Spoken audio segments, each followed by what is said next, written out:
Hello everyone, कैसे हो आप सभी। उम्मीद है अच्छे होंगे, बढ़िया अपनी तैयारी भी कर रहे होंगे। तो चलो हम स्टार्ट करते हैं हमारी आज की सीडीपी की अगली कक्षा। हमने कल किया हुआ था जहाँ से ख़त्म, आज हम आगे से वहाँ से शुरू करेंगे। तो आज हम पढ़ने वाले हैं, हमने कल शिक्षा नीति समझी हुई थी, आज हम आगे का देखते हैं कि शाला पूर्व शिक्षा नीति के उद्देश्य क्या हैं। ठीक है, शाला पूर्व शिक्षा 3 से 6 वर्ष के प्रत्येक बच्चे का अधिकार होगा। ठीक है, शाला पूर्व शिक्षा में क्या होगा, 3 से 6 वर्ष के प्रत्येक बच्चे का अधिकार होगा।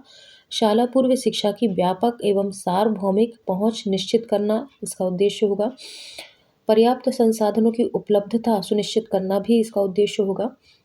न्याय संगत गुणवत्ता युक्त शाला पूर्व शिक्षा हर बच्चे के लिए हो, उसके शाला जाने के लिए तैयार कर सकें और समुदाय के हर वर्ग को गुणवत्ता युक्त शाला पूर्व शिक्षा के प्रति जागरूक बनाना तथा उसकी सहमति प्राप्त करना। हर वर्ग में, है ना, बड़ों मतलब हर वर्ग में उनमें जागरूकता लाना कि बच्चों के लिए शिक्षा जरूरी है, ये उनकी सोच में शामिल कर देना। अगला है बच्चों में जीवन मूल्यों का विकास करना, बच्चों के पोषण स्तर में सुधार करना, सर्व संबंधितों का क्षमता संवर्धन किया जाना। 3 से 6 वर्ष से संबंधित सभी विभागों, स्वायत्तशासी संस्थाओं अर्थात स्थानीय निकायों में भी, ठीक है, जो जितने भी विभाग हैं, जैसे 3 से 6 वर्ष, जैसे आंगनबाड़ी हो गई, महिला बाल विकास, स्वायत्ती संस्थाएं हो गई, या अन्य स्थायी निकायों में भी, लोकल पर जो जैसे कि आजकल जो प्री स्कूल हो गए हैं ना, तो इनमें भी क्या हो कि 3 से 6 वर्ष के जो बच्चे हैं उनके लिए शाला पूर्व शिक्षा की व्यवस्था की जाए। समन्वय, विभिन्न शिक्षण संस्थाओं के बीच नेटवर्किंग स्थापित करना। ठीक है, समन्वय और विभिन्न शिक्षण संस्थाओं के मध्य नेटवर्किंग स्थापित करना। शाला पूर्व शिक्षा के विकास के लिए लगातार अनुसंधान को प्रोत्साहित करते हुए राष्ट्रीय तकनीकों पर आधारित विधियों के प्रयोग को बढ़ावा देना। शाला पूर्व शिक्षा केंद्र से प्राथमिक शाला में बच्चों का सुगम अंतरण सुनिश्चित करना। मीन्स बच्चा अगर शाला पूर्व शिक्षा लेगा, मतलब स्कूल जाने से पहले उसमें शाला पूर्व शिक्षा दी जाएगी, तो उसमें क्या होगा, उसको उचित वातावरण मिलेगा, वो अनुकूलित होगा स्कूल के वातावरण में एडजस्ट करने के लिए। ठीक है, कल भी अपन पढ़ चुके हैं ये चीज़ें। अगले पेज पे चलते हैं। उद्देश्यों की पूर्ति हेतु प्रावधान। उद्देश्यों की पूर्ति के लिए क्या क्या प्रावधान है। हर बच्चे की पहुंच में गुणवत्ता युक्त शाला पूर्व शिक्षा की उपलब्धता सुनिश्चित की जाए। ईसीसीई की व्यापक पहुंच के लिए आंगनवाड़ी केंद्रों को उच्चतर गुणवत्ता के बुनियादी ढांचे, खेलने के उपकरण और प्रशिक्षित आंगनवाड़ी कार्यकर्ताओं से सशक्त बनाया जाएगा। ठीक है, ईसीसीई की व्यापक पहुंच के लिए आंगनवाड़ी केंद्रों को उच्चत गुणवत्ता के बुनियादी ढांचे, खेलने के उपकरण और आदि चीज़ें से सशक्त कराया जाएगा। मीन्स खेलने के उपकरण, उनको ऐसे खेल दिए जाएँ जिससे उनका बौद्धिक विकास हो, है ना। ऐसे जैसे ABCD के ब्लॉक्स आते हैं कि आप उनको क्रम से लगाओ, या गिनती के लिए अबेकस वगैरह की व्यवस्था होगी, मोतियों की माला होगी कि आप इनको गिन गिन के उसके अंदर पिरो, ये चीज़ें किया जाएगा। बच्चों के सर्वांगीण विकास हेतु शाला पूर्व शिक्षा के साथ ही न्यूट्रिशन, हेल्थ सर्विस एवं ग्रोथ मॉनिटरिंग की सेवाओं की उपलब्धता सुनिश्चित की जाएगी। बच्चों के बहुआयामी विकास हेतु प्रत्येक बच्चे का मूल्यांकन किया जाना, इसके लिए पैरामीटर्स इस प्रकार तैयार किया जाना कि बच्चों के मनोवैज्ञानिक पर इसका नकारात्मक प्रभाव भी ना पड़े एवं बच्चों का मूल्यांकन उनके विकास के लिए किया जा सके। मतलब उनकी जो मॉनिटरिंग है इस तरीके से की जाए कि उनमें नेगेटिविटी ना आए। मीन्स आप उनका मूल्यांकन कर रहे हो तो ये चीज़ें बच्चे को बताना ज़रूरी नहीं है कि आपका मूल्यांकन किया जा रहा है, ताकि उनमें ये भावना ना आए कि मुझसे बेहतर तो मेरा बगल वाला कर रहा है ना, तो ये चीज़ें ना हो। इसके बाद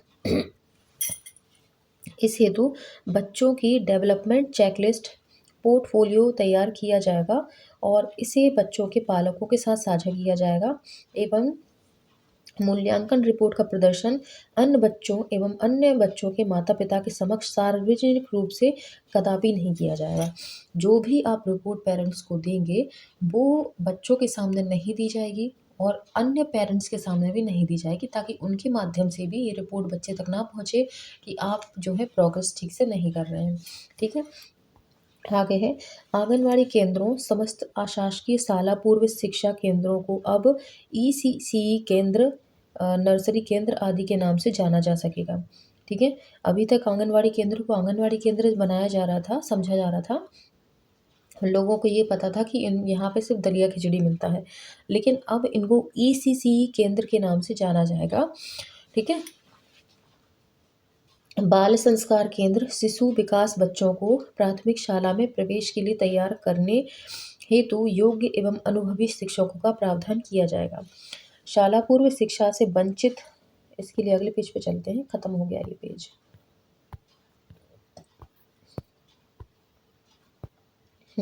शाला पूर्व शिक्षा से वंचित रहे बच्चों के लिए एनसीईआरटी द्वारा कक्षा 1 के विद्यार्थियों के लिए अल्पकालिक 3 महीने का प्ले आधारित स्कूल रेडीनेस मॉड्यूल बनाया जाएगा। मान लो किसी बच्चे ने शाला पूर्व शिक्षा नहीं ली है, डायरेक्ट उसका फर्स्ट क्लास में एडमिशन हो गया।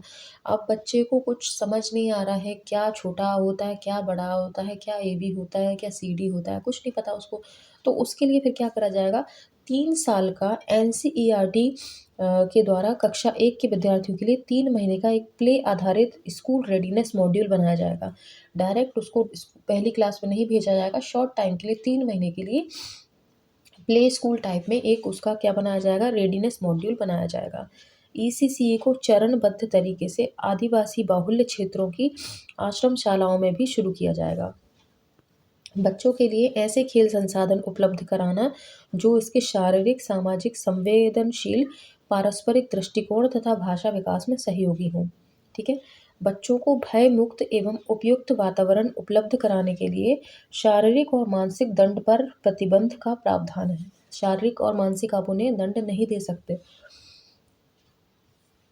अधोसंरचना मापदंडों का निर्धारण, शाला पूर्व शिक्षा केंद्रों के संचालन के लिए मान्यता। ठीक है, मान्यता प्राप्त होना चाहिए शाला केंद्र शिक्षा भी। इसके बाद शिक्षक शिक्षिकाओं तथा आंगनवाड़ी कार्यकर्ताओं के शाला पूर्व शिक्षा से संबंधित दायित्वों का निर्धारण। दायित्व उनको समझाए जाएंगे, आपके क्या दायित्व है, क्या करना है आपको। स्थानीय निकायों के दायित्वों का निर्धारण, स्थानीय निकाय हैं जो प्राइवेट जो प्ले स्कूल वगैरह हैं, इनका भी दायित्व उनको बताया जाएगा। जिला स्तरीय दायित्व है ना, निर्धारण कि जिला स्तर पर कैसे करना है, क्या गतिविधि करानी है, क्या नहीं। अब राज्य स्तरीय आ जाएगा, राज्य स्तर पर क्या गतिविधि हो जिससे कि जिला स्तर सक्रिय हो, फिर उसके माध्यम से जो आपका शाला पूर्व केंद्र है ये एक्टिव हो। ठीक है, अब है आपका भय मुक्त शाला पूर्व शिक्षा। बच्चों को शारीरिक दंड देने एवं मानसिक रूप से प्रताड़ित करना प्रतिबंधित रहेगा। ठीक है, उनमें शाला पूर्व शिक्षा के लिए मन में कोई प्रकार का डर या भय नहीं आना चाहिए। आगे देखेंगे, समस्त बच्चों के लिए उनके निर्धारित पड़ोस में शिक्षा की सुविधा उपलब्ध कराने की शासन की बाध्यता होगी। जैसे बोला जाता है कि आंगनवाड़ी केंद्र है, 1-2 आंगनवाड़ी के बीच में कम से कम 100 मीटर की दूरी होनी चाहिए। हालांकि बहुत कम होता है, ऐसा होता नहीं है बेसिकली, लेकिन फिर भी बोला जाता है ना कि 1000 की आबादी पर एक आंगनवाड़ी केंद्र खोलना है।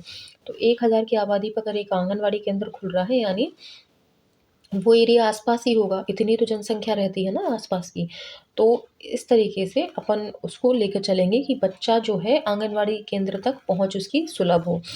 इसके बाद 3 से 6 वर्ष के बच्चों को किसी भी प्रकार की परीक्षा नहीं ली जाएगी।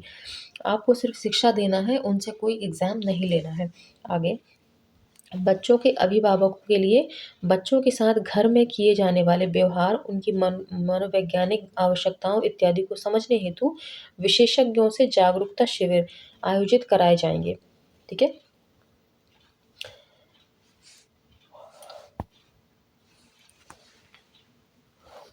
आगे है शिक्षक या देखभालकर्ता। निर्धारित योग्यता के अनुरूप समस्त रिक्त शाला पूर्व शिक्षा केंद्रों, आंगनवाड़ी केंद्रों में शिक्षकों, कार्यकर्ताओं की नियुक्ति निर्धारित समय सीमा में करना।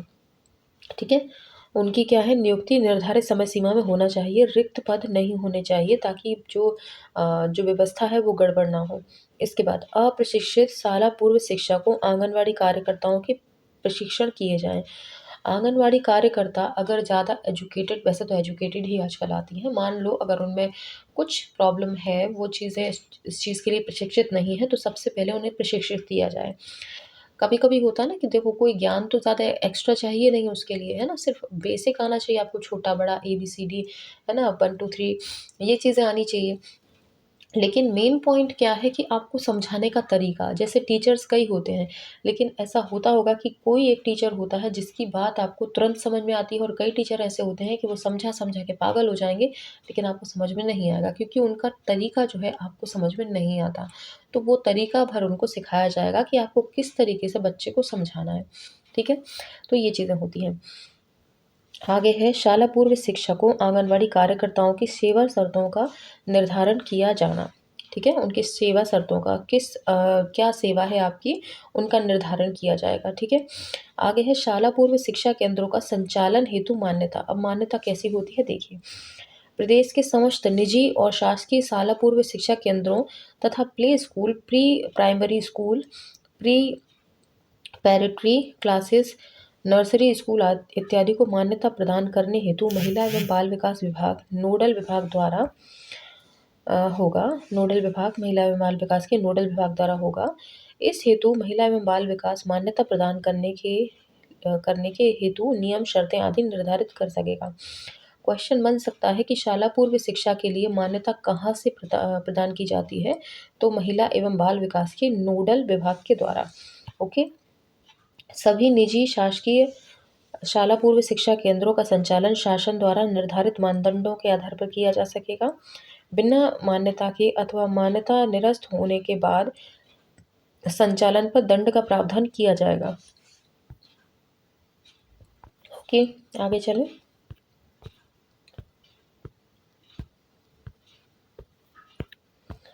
देखिए आगे है मापदंड शिक्षक छात्र अनुपात का। 20 बच्चों तक एक शिक्षक, 21 से 40 अगर बच्चे हैं तो 2 शिक्षक, 41 से 60 बच्चे अगर हैं तो 3 शिक्षक, और 60 से अधिक बच्चों की उपस्थिति में 1:20 का अनुपात होगा। है ना, मतलब कितने हो जाएंगे आपके, कितने भी हों, आपको तो ये करना है कि 20 बच्चों पे एक शिक्षक करने हैं। ठीक है, इस तरीके से अगर 80 बच्चे हैं तो कितने हो जाएंगे आपके, 4 हो जाएंगे। है ना, इस तरीके से अपन चलते चलेंगे। आगे देखेंगे अधोसंरचना मापदंड क्या है, देख लेते हैं। शाला पूर्व शिक्षा हेतु बिंदु क्रमांक 2.2.2 के नॉन नेगोशिएबल इंडिकेटर के अनुसार अधोसंरचना निर्धारित की जाएगी। समस्त आंगनवाड़ी केंद्रों को शासकीय विभागीय अधोसंरचना क्रमबद्ध चरणों में तथा यथासंभव प्राथमिक विद्यालय परिसर में उपलब्ध कराई जाएगी। कोशिश की जाएगी कि उनको कहाँ शिक्षा देने को मिले, आपके प्राथमिक विद्यालय के परिसर में ही। ठीक है, उससे क्या होगा, उससे और सुविधा होगी। देखो बच्चे को जो आप शाला पूर्व शिक्षा दे रहे हो उसमें क्या है, बच्चे का मानसिक रूप से वो तैयार होगा, और इसके अलावा जो अगर वही परिसर में किया जाएगा, प्राथमिक शाला के परिसर में आंगनवाड़ी केंद्रों का संचालन, तो उससे क्या होगा, बच्चा शारीरिक रूप से भी एकदम तैयार रहेगा कि मुझे इन फ्यूचर भी यहीं आना है। वो अपने आप को कम्फर्ट फील करेगा, बिना डरे फिर वो स्कूल आएगा कि मैं यहीं तो रहता था, बस मेरा रूम चेंज हो रहा है, पहले मैं इस रूम में पढ़ता था, अब मुझे इस रूम में पढ़ना है, बाकी जगह सेम रहेगी, तो बच्चा और कंफर्टेबल होगा। इसके बाद शाला पूर्व शिक्षा केंद्र का स्थल सीधा मुख्य सड़क पर ना खुलता हो, खतरनाक क्षेत्र जैसे खदान, कारखाने, प्रदूषित इलाकों में ना हो। जितनी जनसंख्या में एक क्लासरूम में बच्चे होंगे उसी अनुपात में क्लासरूम में पर्याप्त स्थान उपलब्ध होगा। ठीक है, बाधा रहित शाला पूर्व शिक्षा की व्यवस्था हो, बच्चों की सुरक्षा को दृष्टिगत रखते हुए यथासंभव भूतल ग्राउंड फ्लोर पर शाला पूर्व शिक्षा संचालित की जाए। सभी मौसमों के लिए अनुकूल भवन हो, बालक बालिकाओं के लिए अलग अलग शौचालय, सभी बच्चों के लिए स्वच्छ एवं सुरक्षित पेयजल व्यवस्था, ये सारी बेसिक जो होने चाहिए वो है। आगे देखेंगे, भवन में किचन, शेड, भंडार कक्ष की उपलब्धता हो, मैदानी गतिविधियों जैसे आउटडोर एक्टिविटीज़ के लिए समतल मैदान हो, खुला स्थान हो, सुरक्षा के लिए भवन के परिसर की बाउंड्री वॉल अथवा फेंसिंग की व्यवस्था, खेल सामग्री एवं उपकरण केंद्र की अनुरूप हो, केंद्र पर पिक्चर बुक तथा कहानियों की किताबें, कैलेंडर, चार्ट, पोस्टर, पुराने समाचार पत्र, पुरानी पत्रिकाओं की उपलब्धता हो, खेलकूद सामग्री, खेलकूद उपकरण की उपलब्धता भी होनी चाहिए। ठीक है, अब आता है शाला पूर्व शिक्षा केंद्र से प्राथमिक शाला के बच्चों का अंतरण। ठीक है, देखो, इसके लिए निम्नलिखित एक कार्यवाही की जाएंगी।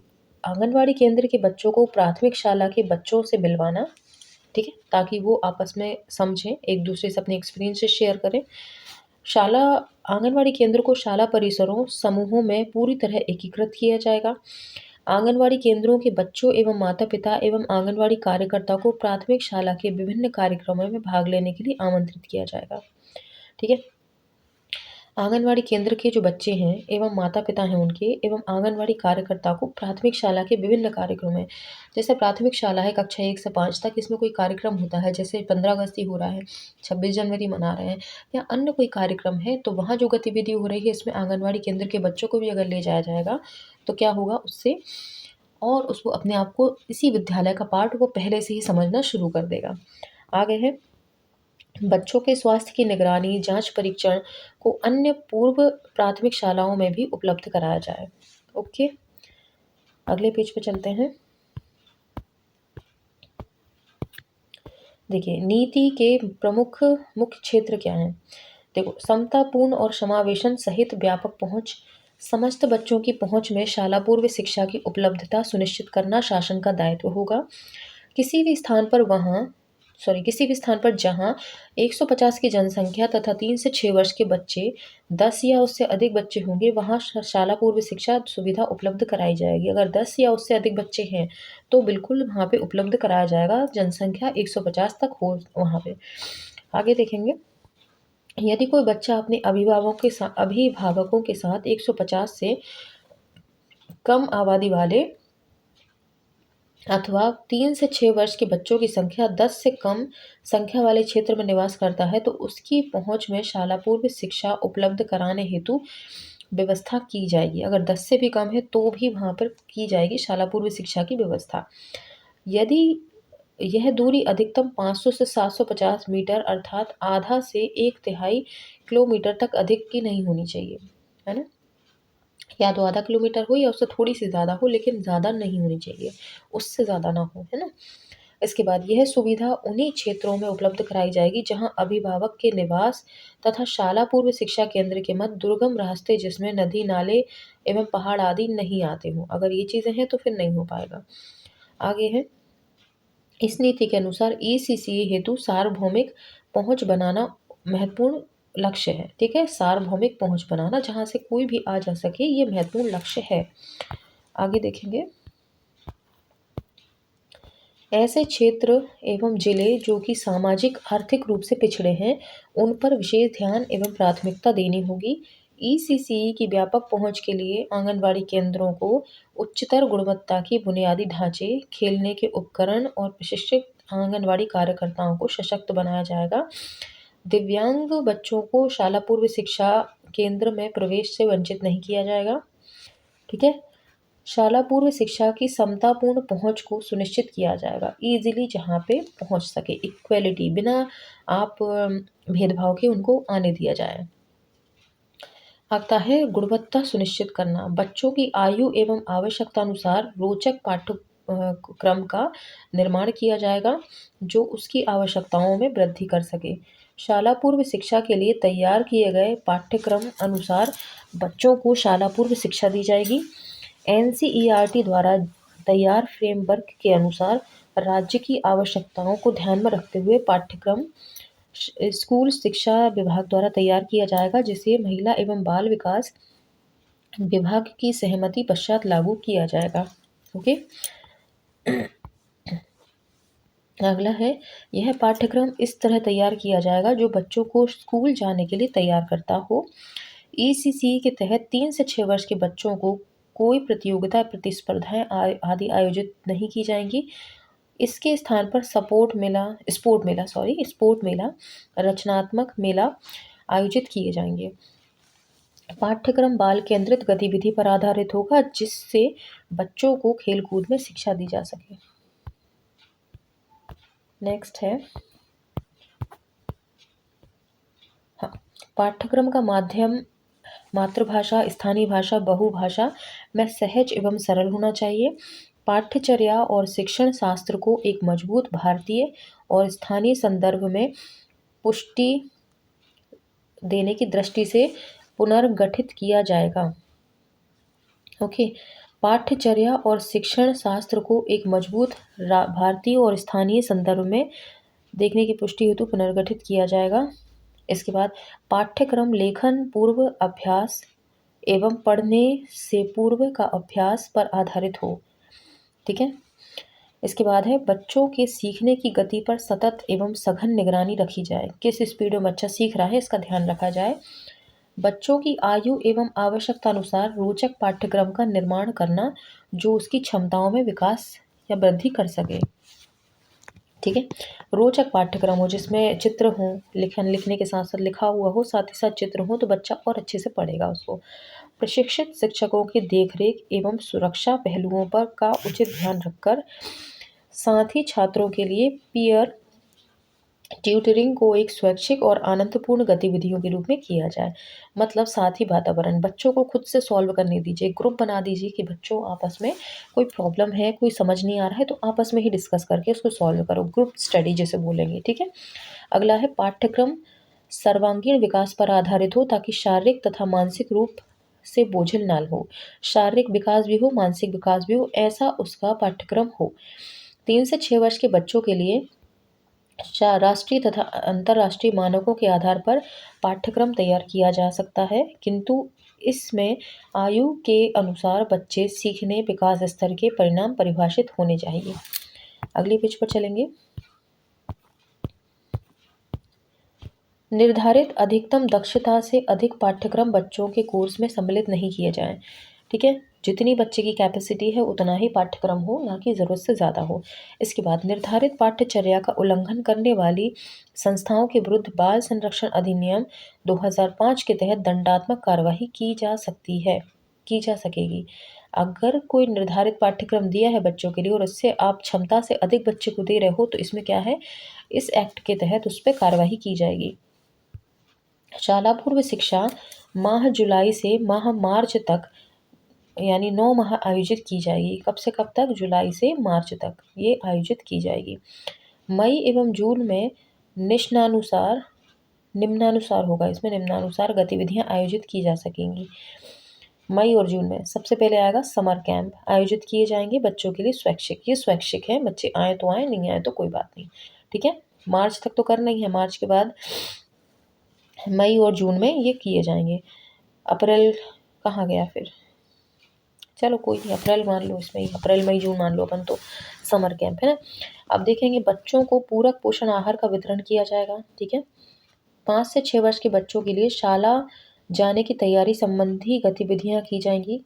3 से 6 वर्ष के बच्चों के लिए खेल गतिविधियां आयोजित की जाएंगी जिसमें आंगनवाड़ी केंद्रों एवं सेक्टर स्तर पर खेलकूद प्रतियोगिताओं आदि का आयोजन किया जा सकेगा।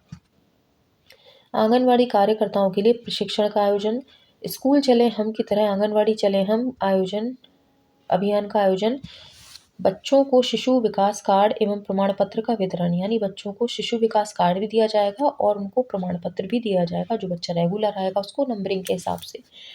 आगे देखेंगे बच्चों को प्राथमिक शाला में प्रवेश के लिए तैयार करने हेतु योग्य तथा अनुभवी शिक्षकों का प्रावधान। नेक्स्ट पेज पर चलना पड़ेगा इसके लिए। देखो इसमें